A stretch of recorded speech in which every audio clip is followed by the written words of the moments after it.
o caminho que nós tomamos para evitar o futuro seria o mesmo que nos leva a ele em alguns casos. Eu ainda acrescentaria da minha parte, pegando essa primícia dos japoneses, isso é um ditado japonês, um provérbio japonês, diz que o caminho que nós tomamos para evitar o futuro é o mesmo que nos leva a ele em alguns casos, muitas vezes. E eu diria também que as palavras que nós usamos para esconder são as mesmas que revelam, que é o caso da dissimulação. Quem conhece dissimulação pega uma pessoa na mentira muito facilmente. Mas vamos ficar no caso do ditado japonês, que diz que o caminho que nós tomamos para evitar o futuro é o mesmo que nos leva a ele.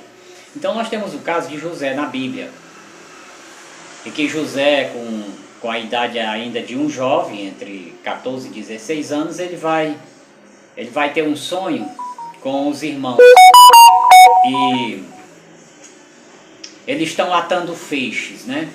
Aqueles feixes de capim que a pessoa ata para levar para os animais comer. Então eles estão todos os 12 atando feixe, e ele sonha que vê que o feixe dele, que ele atou, fica em pé, e o feixe de cada um dos irmãos se prostram perante o feixe dele. Ele conta essa história no meio dos irmãos, né, que são os filhos de Jacó, e esses irmãos, todos eles não têm dúvida da ideia que o sonho está passando. Então eles dizem: tu porventura vai ser rei sobre nós? Então o que acontece? Os irmãos de José, eles tomam o caminho para evitar esse futuro. Vamos ver em que o sonho deles vai dar. Então eles pegam José e vendem para os ismaelitas. Eles pegam José no campo, vem passando uma caravana de ismaelita, e eles vendem José por 20 ou 30 moedas de prata, eu não me lembro bem, mas parece que foi 20 moedas de prata. E José foi levado ao Egito, ainda jovem. Lá, José é vendido para um oficial do imperador, o faraó, e na casa desse oficial ele vai prosperar. Trabalhando, cuidando de toda a casa do homem, ele faz com que as vinhas produzam muito, todos os serviços da casa sejam exuberantes. E o homem, vendo que após ter colocado aquele homem lá, a casa dele tinha prosperado, ele não se preocupou mais com nada na casa e tornou José o mordomo, chefe de todos os empregados da casa. Não tinha mais ninguém que mandasse nele, a não ser o próprio dono quando precisasse. Mas era um homem tão eficiente no seu trabalho que não precisava. Esse José vai trabalhar na casa de Potifar, oficial de Faraó, e diz a palavra de Deus que ele era um homem muito formoso de aparência, né? E vai encantar a mulher do Faraó, a mulher do Potifar, que começa a dar em cima dele, pedindo para que ele se deitasse com ela. E ele diz: olha, mulher, aqui na casa do meu senhor, ele não me proibiu nada, eu tenho acesso aqui a tudo que eu queira, mas me proibiu a tu, que é a mulher dele, que é a esposa dele. E ela não ligava para isso, isso aí para ela era uma bobagem que ele estava falando. E aí, nessa luta dela para ficar com José, um dia ele vai prestar um serviço lá na casa e não tem ninguém, tá só ela esperando lá por ele. E ela deita-te comigo e tudo, e agarra ele, peleja e tudo, e ele foge e deixa a capa nas mãos dela. Ela grita lá pelos empregados, e os empregados vêm e ela diz: olha, aquele empregado que o hebreu que veio aqui, ele veio me insultar e tal. E quando o faraó chega aqui e escuta a conversa, ele se indigna com José, obviamente, acreditando na mulher, e coloca José numa masmorra. José vai para a masmorra, e lá ele passa a conviver com o carcereiro, e o carcereiro passa e entrega a ele todos os prisioneiros que estão ali. José estava lá no cárcere, e ele atendia todos os presos que chegavam ali. ele era preso e ao mesmo tempo solto dentro do cárcere, porque o carcereiro entregou tudo nas mãos dele para ele fazer. Não via nenhum motivo para cuidar que ele fosse tentar fugir, alguma coisa parecida. Talvez também não pudesse se quisesse, né? Então José foi levado para o cárcere e lá ele passa a atender todos os presos. Um dia acontece uma confusão, uma briga lá no palácio do faraó, onde o copeiro-chefe e o padeiro-chefe, esses homens era um chefe, o mordomo-chefe da bebida do faraó, e o outro chefe da padaria, do pão, bolos e todo tipo de confeitaria que se faz com massas. E eram os dois chefes, e foram acusados de tentar traição contra o rei, tentar contra a vida do rei, foram levados para a prisão, a masmorra lá onde José estava. E José atendendo aquelas pessoas, um dia ele chega lá de manhã e tem dois homens, né, com suas caras tristes, abatidos. E José então pergunta para eles: olha, mas por que vocês hoje se encontram com esses rostos tão abatidos? E aí eles dizem: olha, nós tivemos um sonho e não tem quem saiba a interpretação, né? E então José, ele diz assim: olha, de quem é a interpretação do sonho, senão de Deus? Aí ele diz: contai-me o sonho. E os homens contam o sonho. Então lá vem o copeiro e diz assim: olha, no meu sonho saía de uma mesma haste três ramos de uma mesma videira saía 3 ramos. E nos 3 ramos davam flores, e ao brotar as flores produziam cachos de uvas bem maduros. Eu tomava um cacho de uva, pegava a taça de Faraó, espremia dentro e entregava na mão de Faraó. José, ouvindo o sonho, disse: os 3 ramos são 3 dias. Em 3 dias Faraó te reabilitará o teu cargo antigo. E como tu fazia antes, estará dando a ele nesse dia novamente o copo na mão de Faraó. O padeiro, vendo que a interpretação era boa, bem legal, ele vai e conta a dele também. Olha, no meu sonho eu tinha 3 cestos de todas as especiarias de pães sobre a minha cabeça, um sobre o outro. E as aves do céu vinham e comiam as iguarias que eu fazia para o rei. Né? Você vê que as iguarias agora não estão sendo entregue para o rei, está sendo entregue para as aves, né? As aves de rapina. E aí o José, ouvindo o sonho dele, disse: olha, os 3 cestos são 3 dias. Em 3 dias tu serás enforcado e as aves comerão a tua cabeça, comerão as tuas carnes. Então é claro que o padeiro, na hora dessa, não vai querer acreditar numa história dessa, mas 3 dias depois, e antes, quando ele terminou de falar para o copeiro, ele disse: copeiro, quando tudo isso te acontecer, faz menção do meu nome a Faraó, porque eu estou aqui preso, fui roubado da minha terra, eu sou hebreu, fui tirado da minha terra bruscamente, e aqui eu não fiz nada para estar nessa masmorra. Vê se tu faz menção ao Faraó a meu respeito, pode ser que ele possa fazer alguma coisa para me tirar daqui, eu não fiz nada para estar aqui. O copeiro vai, nos 3 dias ele é reabilitado ao cargo, e como José havia falado, ele está lá, numa festa, lá dando o copo na mão de Faraó, como for exatamente a interpretação do sonho, ao passo que o padeiro foi enforcado e as águias comiam-lhe as carnes. Bom, diz a palavra que se passaram 2 anos completos, e o copeiro-chefe não se lembrou de José, porém dele se esquecera. Mas passado 2 anos completos, o faraó teve um sonho, e ninguém podia interpretar o sonho. Então ele se perturbou muito e chamou um, e chamou outro, e chamou o intérprete, e chamou outro. E aí o copeiro, naquele momento, acabou se lembrando do que tinha acontecido lá atrás, dentro da masmorra. E ele vai chegar para o faraó, né, para conversar, e diz: olha, faraó, naquele dia que tu se irou contra mim, né, contra o teu servo, tu me mandaste lá para a masmorra, e lá tem um homem que eu tive um sonho, assim como tu teve, e ele interpretou o sonho. Ele disse que eu ia ser reabilitado ao cargo. Ele contou o sonho e disse que contou isso para o homem que estava lá na masmorra, e que o homem tinha dito que ele seria reabilitado ao cargo e que em 3 dias isso ia acontecer. E Faraó, espantado com aquilo, ele disse: olha, manda trazer esse homem imediatamente.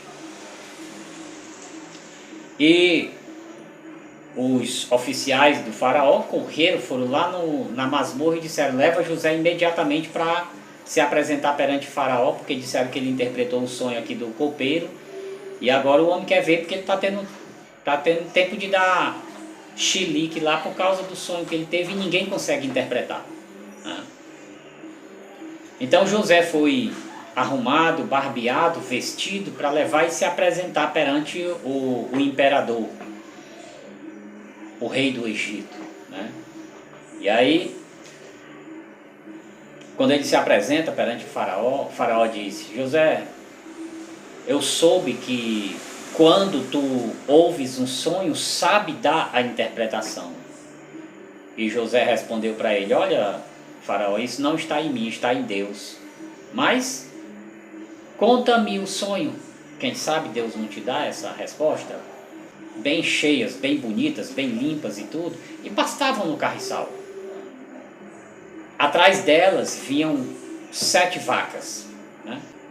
Atrás delas vinham 7 vacas magras, que saíam para fora atrás das 7 vacas gordas, e elas comiam as 7 vacas gordas, mas o seu aspecto não mudava, elas continuavam magras. Depois eu dormi e sonhei novamente, e vi que de uma mesma haste saíam 7 espigas, bem cheias, bem robustas. E atrás dessas 7 espigas, nasciam 7 espigas mirradas, crestadas, banguelas, pelo vento oriental. E essas 7 espigas, elas comiam as 7 espigas cheias. E após terem comido, seu aspecto não mudava, continuavam do mesmo jeito. Então José disse para Faraó: o teu sonho não é 2, é 1. As 7 vacas gordas que tu viste saindo do rio, assim como as 7 espigas cheias, bem robustas, são 7 anos de grande fartura que vem sobre o Egito. As 7 vacas magras que vão sair atrás das 7 vacas gordas são 7 anos de seca que se seguirão após os 7 anos de fartura. O sonho de Faraó foi 2, porque esta coisa é estabelecida por Deus e Deus tem pressa em fazê-lo. Por isso ele mostrou 2 vezes para ti. As vacas magras, elas comem as 7 vacas gordas e o seu aspecto não muda.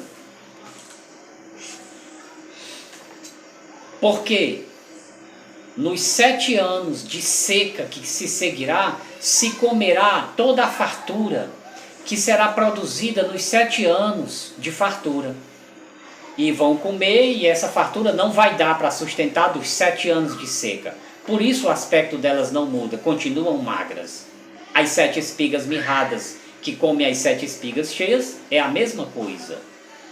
Deus tem pressa em fazer. Ele está dando a ti, Faraó, aquilo que vai acontecer para tu tomar uma decisão. E aí Faraó olha para aquele homem e diz: olha, e o que é que eu devo fazer então nessa situação? Ele diz: Faraó, tu pega um homem sábio e põe sobre a produção do Egito, nos 7 anos de fartura que virão, e acumule 1/5 de toda a produção dessa fartura. construa celeiros em toda a terra do Egito, para que essa fartura seja guardada, para que tenha comida para o povo nos 7 anos de seca que seguirão, porque a seca será severa em toda a terra. Chama um homem sábio e coloca sobre esse trabalho, para que ele acumule toda a comida que puder até chegar aos anos de seca e poder sustentar o povo e que não morra o Egito de fome. Então o faraó olhou para os oficiais deles, que estavam ali todo mundo parado olhando, assistindo, o alto comando do poder maior do império do Egito naquele ano, naquele tempo. E olhando para os oficiais, ele diz: nós poderíamos achar um homem mais inteligente do que ele, em que há o Espírito de Deus? Então os oficiais não se oporam, e Faraó se levantou da cadeira, tirou o anel do dedo, botou o anel na mão de José, que tinha acabado de sair da masmorra, e disse: a partir de agora tu é esse homem, eu te tô elevando a governador do Egito, e ninguém levanta mão ou pé sem a tua ordem, mas quando nós estivermos andando na rua, a tua autoridade será tamanha quanto a minha, tão grande quanto eu sou. E Faraó fez José andar pelo Egito, e todos se prostravam diante dele. E aí começa a vir os 7 anos de fartura, e José constrói grandes celeiros e acumula toda a comida que ele poderia acumular. Passam-se os 7 anos de fartura, e vem os 7 anos de seca. E o Egito gemeu, e Faraó disse: vão a José, que ele tem comida para vocês. Os homens iam para José, e José lhes vendia a comida, trocava por terra, trocava por gado, mas não deixava as pessoas com fome. Um dia José estava fazendo essas funções em algum lugar, e quem é que aparece? Os 10 irmãos de José, que se prostram perante ele. E ele vendo os irmãos, ele reconhece os irmãos. E aí nós temos essa história todinha que José vai fazer com os irmãos, vai fazer uma prova com eles para ver se eles ainda eram mau caráter quando eles o venderam, né? E ele pergunta para os irmãos dele: rapaz, como é que está o pai de vocês? Está bem? E tudo, onde é que vocês moram? Quem é que está mais com ele? E os irmãos vão entregando, mas nem sabem que estão falando com o irmão que eles venderam. José vai trazer a família inteira, manda chamar Jacó, ele se revela para os irmãos, manda chamar Jacó, traz a família, e ele leva toda aquela família da terra de Canaã para o Egito. E ali vai sustentar eles pelo resto dos anos que ainda vai ter de seca. Os irmãos de José se prostravam diante dele, e toda a família agora estava sob a ação de José, conforme o sonho que ele tinha sonhado. Veja o ditado que os japoneses dizem, que muitas vezes o caminho que nós tomamos para evitar o futuro é o mesmo que nos leva a ele. Então eles tomaram um caminho para fazer com que os sonhos de José não se cumprissem, e o caminho que eles tomaram foi exatamente aquilo que levou ao cumprimento do sonho. Eu acho maravilhosa essa história de José, porque José é uma pré-figura de Cristo. José, ele é vendido, trocado por dinheiro. Jesus, ele é trocado por dinheiro. José, ele é tirado do cenário da família, do cenário do povo dele, e é ficado oculto durante bastante tempo. Eu acho que esse tempo aí levou aí uns 16 anos, juntando com o tempo que ele teve na casa de Potifar, mais o tempo que ele teve preso, e mais o tempo que ele estava solto com o faraó. Ele estava aí talvez aí com 16 ou 17 anos, desde que chegaram ao Egito, né? Então, Jesus, ele é vendido, e Jesus, ele desapareceu também da família dele, que somos nós. Está desaparecido. Ninguém sabe onde ele está. Nós, cristãos, sabemos que ele foi para o céu e foi colocado colocado como rei, já está colocado como rei. Vai assumir ainda na sua volta. Então José aparece como um imperador, como um rei, Jesus vai aparecer como um rei para o seu povo. José faz uma prova com os irmãos para saber se eles são mau caráter. E Jesus vai fazer uma prova com a igreja dele e com os judeus que o venderam. A prova vai vir para cima de todo mundo. É essa prova, essa mesma que, para ver quem é que realmente tem intimidade, tem parceria com Deus no seu caráter, na sua índole. Então, Jesus vai fazer uma prova com todo mundo e nós já estamos entrando já nessa questão. Depois que passar tudo isso, ele se torna o governador desse mundo. José se tornou governador de toda a família dele. Jesus se torna governador de toda a sua família. E aí vai reinar a paz, né? Então, José, ele é uma figura de Cristo. Ele prefigura o Cristo. Então, quando José recebeu o anel e foi colocado como governador, é aquela mesma situação que Jesus, ao sair da cruz e vai lá em cima se apresentar diante de Deus, Deus coloca o anel no dedo dele, os brasões de poder, e quando ele volta para falar com os apóstolos, ele diz: agora foi-me dado poder no céu e na terra. Eu tenho todo o poder. Ele já tem todo o poder, assim como José. É uma prefigura. José é uma prefigura de Cristo. E essa é a história maravilhosa que tem. E o ditado dos japoneses, ele tem o seu fundo de verdade. É claro que não é toda vez que acontece essas coisas, mas muitas vezes no mundo, o caminho que nós tomamos para evitar o futuro é o caminho que nos leva a ele. E as palavras que nós usamos para ludibriar são as mesmas que revelam o que você está tentando esconder. Lembre-se disso. A paz de Cristo para todos. Em nome de Jesus Cristo, nosso Senhor. E Maranata, vem Jesus, estamos te esperando.